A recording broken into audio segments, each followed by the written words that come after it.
If you've been around Sydney by any chance, you probably realise that we've got heaps of people with heaps of different accents. Shocking, I know.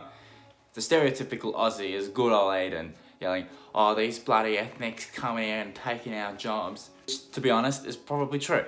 But this is barely scraping the surface because we've got heaps of other characters around that have got amazing accents. Amazing might be a bit of an overstatement. So here's the list of typical accents you'd hear in Sydney.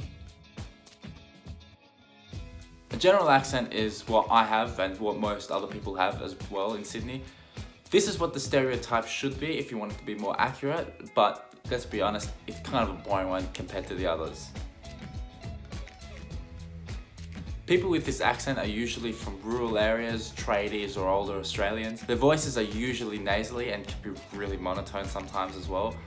This is one of the more well-known types of accents because a lot of stereotypes come from these people, especially because they use a lot of slang.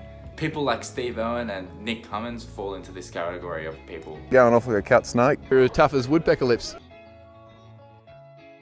Upper or posh accents, as we like to call them, aren't very common in Australia. Most of it, or at least where I'm from. It's technically called cultivated, which kind of gives you an impression of what these people like. But the most notable feature of this accent is that they sound a little bit English but Australian at the same time, so it's sort of a bit off-putting as well, if you haven't heard it before.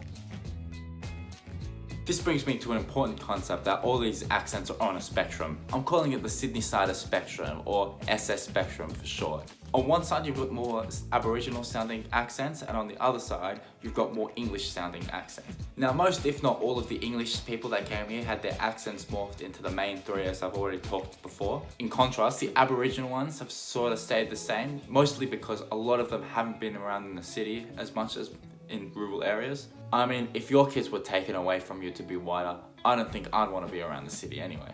Another thing to note is that the extremes only really apply to that specific cultural group. I should also mention by English, we mean like the real posh upper class English, you know, like the royal family.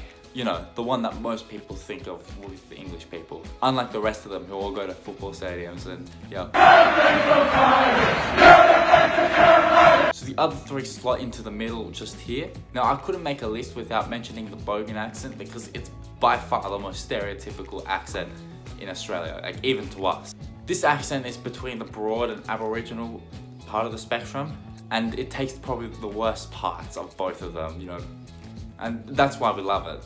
But mate, all I had was me jocks on. I was chasing him up the street and I'm just like, mate. Now there's an extra layer I'd like to put on top of the normal spectrum, which is called the ethnic layer. Basically what it does is it makes an ethnic sort of spin on the normal accents. The most famous of these sub-accents is the Wog accent. This mostly comes from people like Greeks and Italians, but also has ranged from Arabs and Lebanese people as well.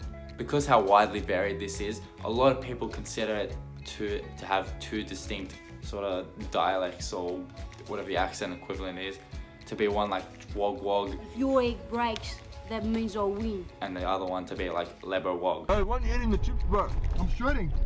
Shredding? You are fuck. A weird one that has only really come about in my generation is this, what I'm calling a new school Asian. So it draws from like the normal Aussie accent and the Wog accent, plus its own Asian influence to make this sort of Frankenstein of an accent.